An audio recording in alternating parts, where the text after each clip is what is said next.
بسم اللہ الرحمن الرحیم نحمدہ ونصلی علی رسولہ الکریم اما بعد۔ پیارے پیارے بچوں، ننھے منھے پھولو، اللہ تعالیٰ آپ سب کو ہمیشہ خوش رکھے۔ الاحسان اکیڈمی والے چچا کی طرف سے السلام علیکم ورحمۃ اللہ وبرکاتہ۔ پیارے بچوں، ہماری کہانی چل رہی ہے مسجد اقصی اور فلسطین۔ اس کے 5 حصے ہم سن چکے ہیں، آج ہے اس کا 6واں حصہ۔ پیارے بچوں، حضرت عمر رضی اللہ تعالیٰ عنہ کے زمانے میں صحابہ کرام مجاہدین جہاد کرتے کرتے، علاقے فتح کرتے کرتے بیت المقدس کے پاس پہنچ گئے اور اس کو گھیر لیا اور 6 مہینے اس کا گھیرا رکھا۔ وہاں عیسائی قابض تھے۔ پھر عیسائیوں نے ان سے کہا کہ بھئی ہماری بات سنیں، آپ لوگ مسلمان ہیں، آپ کہتے ہیں کہ ہمارے نبی آخری نبی ہیں، اور آپ یہ بھی کہتے ہیں کہ اس وقت آخری نبی کے دوسرے خلیفہ کا زمانہ ہے۔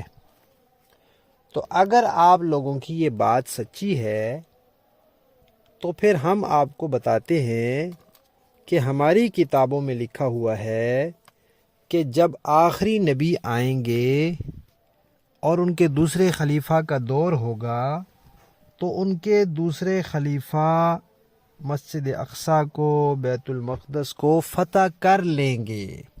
جب آخری نبی آ جائیں گے تو پھر اس جگہ پر حق ان کا ہوگا، باقی سب کا حق ختم ہو جائے گا۔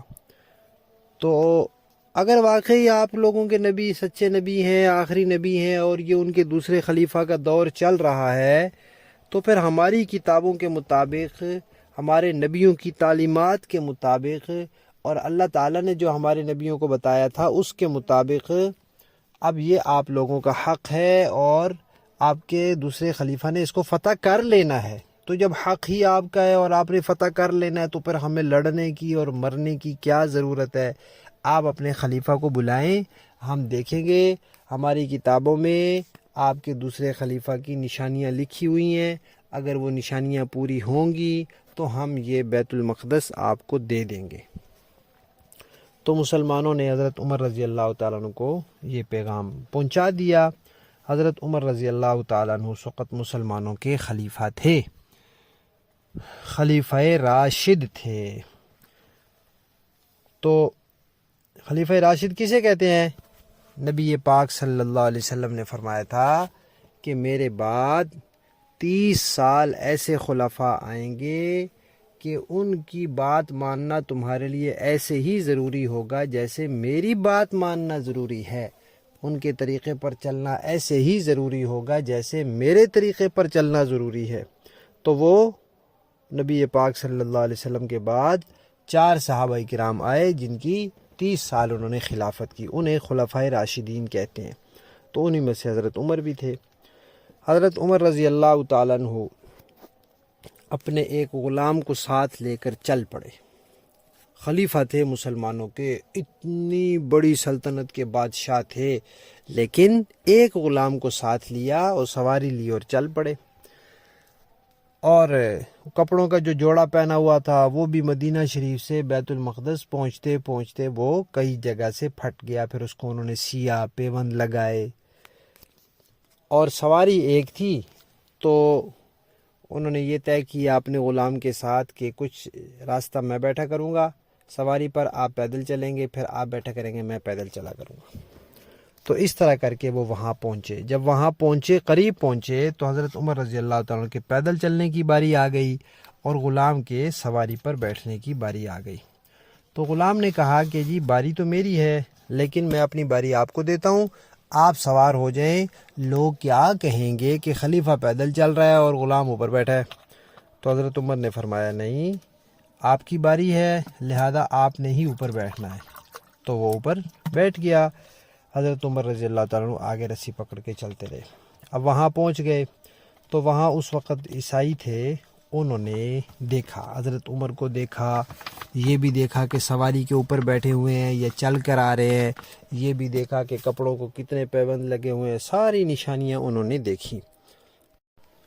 تو اس کے بعد انہوں نے کہا جی بالکل ساری نشانیاں پوری ہو گئی ہیں، اس جگہ پہ آپ کا حق ہے، ہم لڑنا نہیں چاہتے، ہم یہ چابیاں آپ کو دیتے ہیں، یہ آپ کو علاقہ دیتے ہیں، صرف ہمارے ساتھ معاہدہ کر لیں۔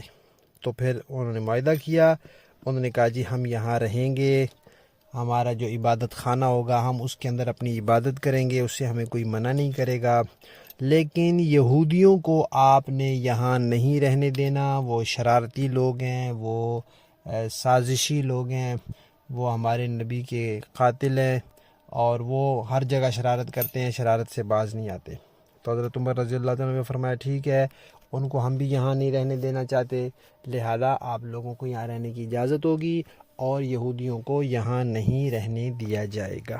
تو اس طرح پھر بیت المقدس فتح ہو گیا اور مسلمانوں کا وہاں قبضہ ہو گیا، اور حضرت عمر رضی اللہ تعالیٰ عنہ کی وہاں حکومت قائم ہو گئی، اور عیسائی بھی وہاں اپنے گھروں میں آرام سکون سے رہنے لگے، کسی نے ان کو تنگ نہیں کیا، اور وہ اپنے عبادت خانوں میں اپنی عبادت کرتے رہے۔ ان کو اس کی تو اجازت ہوتی تھی، لیکن اس کی اجازت نہیں ہوتی تھی کہ دوسروں کو ترغیب دیں کہ بھئی تم بھی عیسائی ہو جاؤ۔